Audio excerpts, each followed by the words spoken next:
Welcome on into the Wildcats Today Podcast. I'm your host, Andrew Stefaniak, writer and editor over at Wildcats Today, joined by my co-host, Carson Nash. Carson, how are we feeling, buddy? I'm feeling great. It's a great day to be alive, and I hope you viewers out there are happy with the Cats' performance. And that's what we're going to talk about today. The plan going forward, like I said, for all you, we're a new channel, so we want to keep y'all as up to date as possible with our plan. And what we're going to be doing is, Florida game's over. We're going to, post-game talk the Florida game and preview the Missouri game a little bit. At the end of this week, we'll talk about Missouri, preview Texas A&M, and so on and so forth. So today we're going to break down this Florida game, and then at the tail end, we'll talk a little bit about Missouri and what the Cats need to do there. But, breaking down this Florida win, we're going to run through numbers and who played well and what led to the win. But at the end of the day, this to me is a win where numbers aren't what mattered. What mattered is this team went on a road in an environment. I'll give the Gator fans a little bit of credit. That environment was a little more hectic than I had anticipated it being. Environment was a little bit crazy, but the Cats go on the road, find a way to win a game where you're down 8 points at the half. It looked like you were kind of dead in the water. You're not shooting the ball well. They can't miss. And you turn it around in the second half and find a way to get a gritty SEC win on the road to start 1-0. Carson, how do you feel about this game? I felt like we grew up is how I felt, because these freshmen, I think DJ played great, but outside of DJ, I'm not really sure that anyone played fantastic. I mean, Aaron Bradshaw did take over in the last little bit of the game, which won us the game, but Reed and Rob really didn't perform like they have been performing. And so I really think it took a lot of grit and tenacity to come back and win the game. Yeah, I'm with you. And, of course, that performance from Bradshaw just got him SEC Freshman of the Week, which good for him. Congrats. That's a big honor. The Cats now, DJ's won it.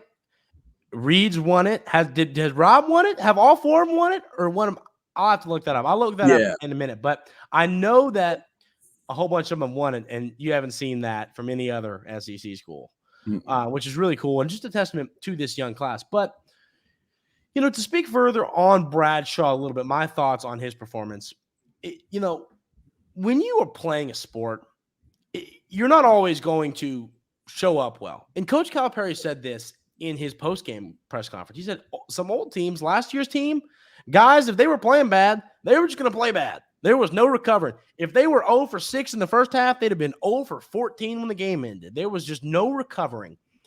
And in this game, Aaron Bradshaw, let's call a spade. He was getting pushed around by Han Logton and the other big guys for the Gators. He was getting shoved and bullied in the first half. And I bet you in that halftime locker room, Coach Calipari said, listen, Aaron, you're 7 foot, 7'1", whatever. Go act like it. Go push people around. Go be physical. And he was much more physical in that second half. And I want to get your thoughts on this, Carson. Well, let me ask you a question. I want to can this season, can the Cats make some history this year? Can they do something special? Yes or no? I am a firm believer that they can. Exactly. And it's just my feelings. Like, I was talking to somebody the other day, and the past couple years have been down years for sure. And the media has actually had more belief in the Cats than we have the past couple of years.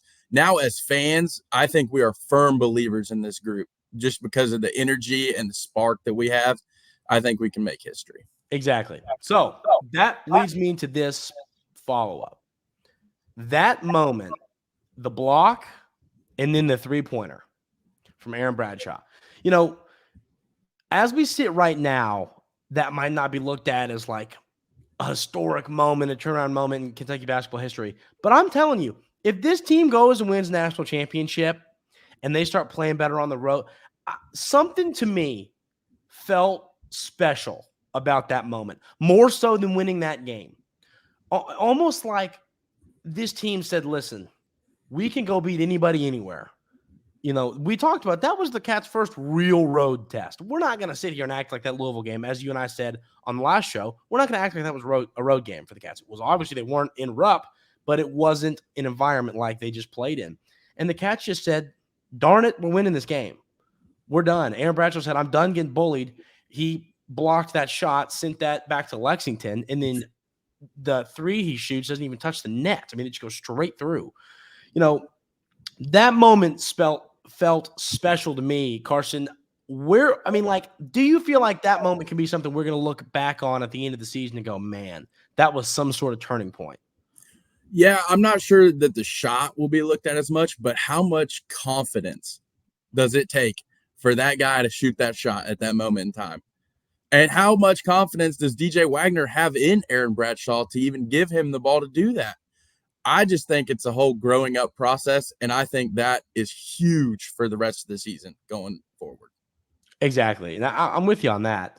And then, Carson, what do you think about Rob in this game? Not his best game. Obviously, we're not going to sit here and act like it was. We know that. He played bad a few weeks ago in a game, and I kind of said, you're never going to see Rob play worse than that. I think he kind of played worse than that in this game, but I'm not concerned. Are you concerned? No, I'm not concerned. I just think it was a little bit of a mismatch problem. Also, he didn't shoot his best. He did at the end, he did have some plays that really helped us win the game, though, like the mid-range jump shot that he hit and a couple other plays. But I think Florida had some very big, thick guards that were harder for Rob to score against. And on the other hand, it made DJ Wagner blow right by him. So, you take what you can every game. Every game's a different matchup, and we can beat you anyway. Exactly. And that's funny. Speaking of DJ Wagner in this game, I talked about it feels like a lot this year. He proved, hey, I can get to the rim. I can get there. But he struggled to finish at times this year when he gets there. He couldn't get the kiss off the glass, or he couldn't get it just to fall, and that happens. In this game, it felt like every time he got to the rim, he was getting that ball through the nylon. And I know we're talking more big picture, because this game to me, like I said, it has a big picture vibe to me. And like when I explain that, it's like will we look back in Kentucky basketball history, and if they win a national championship, did the Aaron block and three matter? Things like that. Something about DJ Wagner, I never thought he lacked confidence, but golly, he looked good. I mean, he just looks so good getting to the rim. He looks confident. He looks like he's a guy who I wouldn't be surprised if he averaged 15 points in SEC play the next 17 games. I mean, where has that been the past couple of years? Like we haven't had a guard that will just take your lunch money every play. He will just take you to the rim. And even if he doesn't score, it leaves space. Like it leaves the lane open for putbacks. Like he beats his guy off the dribble every time he wants to. I don't know how he does it. It's De'Aaron Fox-esque, John Wall-esque. The dude is becoming better and better right in front of us. You know what frustrates me? And I partook in it, so I'm frustrated with myself. But let me explain. We are so quick to get on these freshmen and go, be honest, all you listeners right now, Carson, I know you're doing it. I'm doing it. We're all worried about Justin Edwards. Yeah. You can't act like you're not. You got to remember, these guys were all at prom like 7 months ago. Okay. These guys, I mean, legit, seriously, like that is how you have to look at this. These guys are freshmen. They are young. They are trying to get dialed into college basketball. Reed and Rob did it immediately. Wasn't expecting it, but they did. DJ took him a little bit more time. He's kind of settling in. Aaron Bradshaw, same thing. He got bullied a little bit. He'll have a good game and a bad game. A good game. He's settling in. Justin Edwards, some struggles. But I think that my message here is look at what DJ's doing. I wrote an article over at Wildcats Today kind of talking about he was picking it up heading into SEC play. He was playing better basketball, shooting the three ball better. He didn't have his best game in the Louisville game, and it wasn't really like he played awful. He just didn't, do a ton. It was one of those games like he kind of just disappeared, but he didn't like play bad, in my opinion. But I think that DJ's playing his best basketball right now. And it's still a young season. So when we say best basketball, we're only 13 games into the season. But he's playing well. And I think that we talk about, our best player right now is, you could say Reed. You could say Trey Mitchell. You could say Antonio Reeves. I'm willing to lay right now the claim that DJ Wagner, when this season ends, hopefully hoisting a national championship trophy, DJ Wagner, I think, will be the player that really made that run for us in those last couple of games. Carson, what do you think about that? I think he has to be. I think DJ has to be the guy because the offense starts and stops with him. As much as Rob and Reed are like fantastic, awesome players, they need to come off the bench because that's a spark piece whenever we're 10 minutes into the game and they come off the bench, fresh legs, and then their defender has to guard Rob or Reed, But DJ just has to continue to grow his confidence. I mean, you could see it in the last game. It's continuing to grow. He got a switch on a screen and ended up going one-on-one against their big man, and he pulled out a step back three that looked beautiful. And that is just confidence that we need going through. The other guys I want to talk about, and then we're going to talk a little bit. You and I were a little upset with the offensive rebounds of the Gators. We'll talk about that in a minute. It was better than Illinois State, but I think some offensive boards came in some bad spots for the Cats. And so we'll talk some negative stuff in a little bit. There's the 2 missed free throws to the front end, ones and ones. I'm sure had you ready to punch a wall, Carson. Yeah, I was. But I want to talk a little bit about what you thought about Ugana and what you thought about Trey Mitchell in this game. Okay, so I'll start with Hugo, my guy that I called out. I said he'd have a pretty good game, and he did. I thought he battled hard, and he had a big and one in the game that helped us out a lot. And I think he fought, and he had a very crucial rebound at the end of the game that they ended up fouling him. He missed a free throw, but made the one to go up 2 possessions, so that's what really mattered.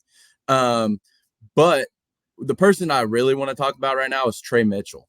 That dude is a stud, and he's picking up the physicality. I know we kind of dogged on him last time, maybe mostly all the bigs, but Trey wasn't playing very physical. He ended with a double-double. I thought he looked a lot more physical than he had in the past, and I think the cramps showed that.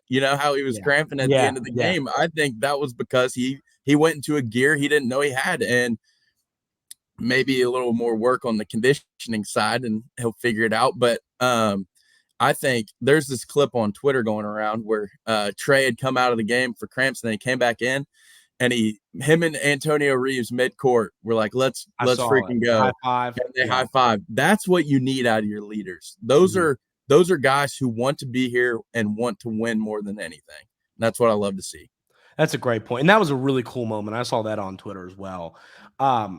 Trey Mitchell, one thing I like too, did you hear the crowd? They were jawing at him a little bit, which is what makes this so fun. College basketball, SEC play. I'm not saying, hey, be nice to our guys. I'm saying I love that. And he handled it well. Now, Trey Mitchell's played a lot of college basketball. But it's the SEC. People they don't like you. Nobody down there likes you. Nobody wants to be your friend. No. They got Kentucky on their jerseys. Nobody likes you. Exactly. Not the students, not the fans, not the players, not the coaches. Nobody down there in Gainesville was stoked to see them, And Trey Mitchell getting jawed a little bit. He was the one that I heard getting, kind of roasted a little bit more than anybody else. I still want to know, were you listening to the game broadcast or were you listening to Goose? I was listening to the game broadcast, unfortunately. Okay, I was listening to Goose. We do that. Mike always puts it on the TV. And what I liked about it is somebody said something to Reed. They made a joke about Reed. And Goose was like, well, we can't share that on the broadcast, but I can't wait to tell Reed after the game. I might have to ask Reed next time post-game interviews on Tuesday. I might have to ask him what he said because I wanted to know. But, they handled that well. And that's, to me, what mattered. They handled that well. Trey did. All these players did. For those young guys, like I said, this was the first true road environment. Reed Shepherd has – I don't think you could argue he's ever really played an environment like that. Except for at home in Rupp with, the Kentucky fans there. So this is different for some of those guys, and they handled it well. Not in the start, but they found a way to win. To me, handled it well. You could say, well, Andrew, they didn't handle it well. It was a tight game. I don't care. They could have won by a point. They won by 2. Don't care what they won. They were down 11 points at one moment. Exactly. Down at the half by substantially. Yeah. This was a good win for Kentucky. I was extremely, extremely happy with this one. And I want to make kind of a joke, kind of a comment before we talk about Missouri. I think Antonio Reeves has the chance to have the best season in Kentucky history that no one ever talks about. So he scored And 19 who's second on that list? Who's second? You tell me. I don't know. Mr. Deron Lamb. Okay, that's fair. That's fair. But, okay, Antonio Reeves, 19 points. I was telling a buddy after the game, I was like, did you know Reeves had 19? And he was like, it felt like he had 7. I was like, when does he even score? I love the way he plays the game. And it's like we're so used to it at this point. It's almost like it doesn't register in the brain because we're so used to seeing a shot from Antonio Reeves go through the net, like go through the rim. I mean, that is what I love.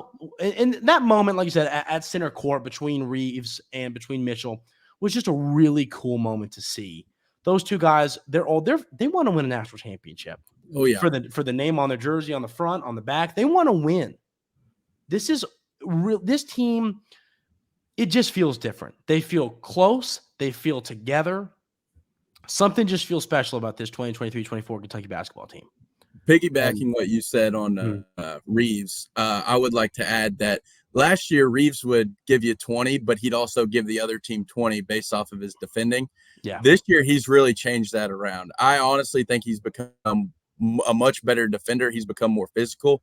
And on the offensive end, he's shooting a much higher percentage, in my opinion, just based on like taking it to the basket. That dude has gotten so much better at taking it to the rim and finishing. He had that little and one late in the game where he took their big guy, bumped him, and threw it up and made it. And it was a huge play in the game. But last year, you didn't see him doing that. He would just be a strict 3-point shooter. Also, Antonio Reeves last year, I don't want to knock the guy, but it seemed like he moped around a little bit, like he wasn't having fun. But I also think that was partly because last year's team wasn't very close. Yeah. But this year, it's like a new energy, Antonio Reeves. Like that dude's all about this team. He's bought in. They're all bought in. It's just a different group, and it's a group of dogs. And last year, we didn't have that. Yeah, I mean, that's one thing, I'm able to pick up on just like in post game when when these players walk down the hall before interviews and stuff, you can just tell how tight this group is. You can tell from videos on Twitter. This team, even Coach Calipari, after Bradshaw made that jumper that Coach Cal set up for him, and Coach Cal was double fist pumping it. I mean, that was awesome. That was awesome to see. Yeah. Coach Cal loves this team, which he said time and time again. I'm not saying he didn't love last year's team. I'm just saying something does feel special about this team. And I think that you're going to see – I think we're going to see what I'm saying in March. But like I said, Cats get the 87-85 win on the road in Gainesville against the Gators. Found a way to win when they were down at half. It was a little scary, but they got the job done to start SEC play 1-0. Got a quad 1 win. The Cats are up to 17th in the net rankings. Need to keep moving up. Big time. Now, we're going to talk about the Missouri game, but first I want to say those new listeners, if you can hit that subscribe button, like the episode, it all helps. All that stuff helps us grow. We'd appreciate that a ton. And lastly, before we get into the Missouri game, leave a comment with who's going to give us a score prediction and your MVP of the game prediction, and we will respond back to you and have a conversation in the comments. So leave those two things in the comments. But Carson, let's get into this Missouri game. You know what this game is? And it scares me. What? Quad 3 game. Oof. I don't like them. You want to know why? Because you have a lot more to lose than you have to gain. It's kind of like if you're a college baseball fan. I'm a big college baseball guy. I mean, we'll talk a little bit about Cats baseball down the road. But, it's like when you play a midweek game close to the postseason and you're playing EKU or Northern Kentucky. I don't want to play them because all that you can do is hurt yourself when you play those teams. That is what this game against Missouri is. Now, I feel a lot better knowing that it is in Rupp and you don't have to go to Missouri, but I don't like SEC quad 3 games because at the end of the day, I don't care how good or bad an SEC team is, it's an SEC team. And anybody in this league can beat anybody on any given night. I do believe that, even though I do think that Tennessee, Kentucky, and Auburn have separated themselves as the teams in the SEC. If one of those 3 teams does not play well, any of those teams below them can beat them. So looking at this Missouri game, I'll read some stats out from the Tigers, Carson, and I want to get your thoughts on this ball game. So they averaged 75.9 points a game, 33.8 rebounds, 13.9 assists, 8.6 steals, 6 blocks. That's a lot of blocks. 11.3 turnovers. They shoot 45.2% from the field, which is good for 164th in college basketball, and 34.2% from deep, which is good for 161st in college basketball. So, Carson, quick thoughts. I know you watched some tape on Missouri today. What do you think about this team? What do the Cats got to do to get the win?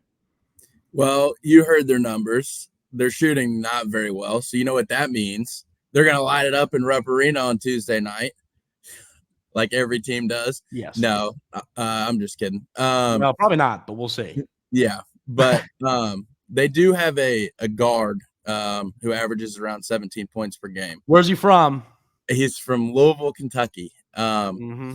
So that just, that equates to watch out, Rupp Arena, because he's going to set the floor on fire. We talked on the phone, Carson and I did before this episode, planning what we're going to talk about today. And I was like, his name's Sean East II. And I'm like, their guy that averages 17.1 a game is from Louisville, right? And we were both like, oh, goodness. Yeah. So, no, but he's a stud. But all around, the Missouri Tigers are not a very good team. Yeah. And they don't have very much size. So their two forwards are like 6'8" and 6'6" that average more minutes, but they do have a guy who's 7'5", but he only plays like 11 minutes a game. Yeah, Connor Vanover. He played at Arkansas a couple years back. For those that might remember him, he's very, very tall. Yeah, he's super tall. But I watched a little film on them. So when he's in the game, they're not as good. Yeah. They're really not. He's too slow to get up and down the court. He's like a very poor man's Zach Edey. Mm-hmm. We will be able to get up in transition and push the pace and just outrun them when he's in the game. So exactly. He shouldn't be too much of a problem. Agreed. So to get a little, the starters, they like I said, they do start 3 guards, 2 forwards. But like you said, their 2 forwards, Aiden Shaw is 6'8", 205 pounds, and then Noah Carter, 6'6", 235 pounds. One thing I like to compare is where are the Cats a bigger team, smaller team, where are we at when it comes to that? And you think about the starting lineup. You got DJ 6'4", then you've got Reeves is 6'6". Adu, assuming he's good to go, he doesn't start, but what I'm saying is the reason I bring up Adu is because of the height when it comes to guarding this forward Shaw, which I do think is important. We'll have that conversation in a minute. But you got Bradshaw, 7'1". You got Mitchell, 6'10". Is he? Did they list him at 6'9"? I think they list him at 6'9". I think he's 6'9". But what I'm getting at here is Kentucky's starting lineup is substantially taller than Missouri. And, Edwards is still 6'8". We forget about Edwards. Like, he's not 6'8". I know he doesn't play well, but he does add that size. So your starting lineup goes 6'4", 6'6", 6'8", 6'9", 6'10", whatever they list Mitchell at, and then Bradshaw at 7 foot. You have a large starting lineup, knowing that. And it's just flat out bigger than Missouri. You need to use that size, keep shooting the ball well from deep. I love this team shooting threes. I'm not saying, go inside and post up all game. That's not what I'm saying. But I think the size is going to matter a lot when it comes to, keeping them off the glass and rebounding and doing all that stuff that's important. So what are your thoughts there? I think this will be a good game to get back in the rebounding column wins. Yeah. We've lost the past couple. We've been out-rebounded. I think we can out-rebound Mizzou if we play with size. But I also do like the idea of maybe putting Adu at like the 5 one time and maybe running a little small ball, because you can against a team like this. And then you let your athletes go in the court and, put up 110 points, That's the thing about this Kentucky team, man. You can beat teams whatever kind of way you want to, which is whenever you break down other teams, you're like, oh, they have this, but then you're like, oh, but we have this to combat it. It's different. It's nice to have. I think that's a good point on Fierro, and that's why I want to talk a little bit about him. Assuming he's good to go in this game. We're assuming that again. I continue to assume. Now, also, if they did hold him out, we talked about a little bit the other day saying, hey, the Texas A&M game is an Adu Thiero game. Everything that Mhm. Florida is good at, Texas A&M is better when it comes to Yeah. rebounding, offensive boards. They're better. Now they aren't. I think that I was impressed by Florida. I didn't add that. I do think Florida is a pretty good SEC basketball team. I think that Mhm. I wanted to add that, but so that's going to be an Adu Thiero game. So if they do hold him out against Missouri, I'm like, okay, we're holding him out so he's healthy for that game. I can understand that. But, when it comes to this Missouri game, I think that you're going to have a game where your big guys get in foul trouble. It's going to happen, where you get a couple quick ones from Aaron, and then they bring in Hugo and he gets a couple quick ones, and you're like, oh man, there's 8 minutes left in the first half, and we got two 7-footers with 2 fouls. Mhm. Trey's got 1 or 2, and Thiero might have to play a little. And when you say 5, it's more like a small ball lineup. It's not like he's Yeah. playing the true center, but Mhm. that's going to happen where Adu has to play the 4, play the 5 this year, and I think he can do it well because he wants it more than the other person. No matter if he's playing point guard, 2, 3, 4, 5, 6, 7, I don't care. Adu Thiero wants it more than the person he's guarding. I mean, And look at every big game. yeah, He's been a stud. In exactly. all the big games we've played, he's been a stud. Precisely. And that's what I'm saying. So I think Adu Thiero is just going to be, everyone says that Trey Mitchell's the glue guy, and he is the glue guy. I'm not saying Trey Mitchell's not, because he is the glue guy. But Adu Thiero, I'm telling you, he is just so vital to this basketball team. And I think you're going to see that play out against Texas A&M, assuming he's good to go and healthy and out there.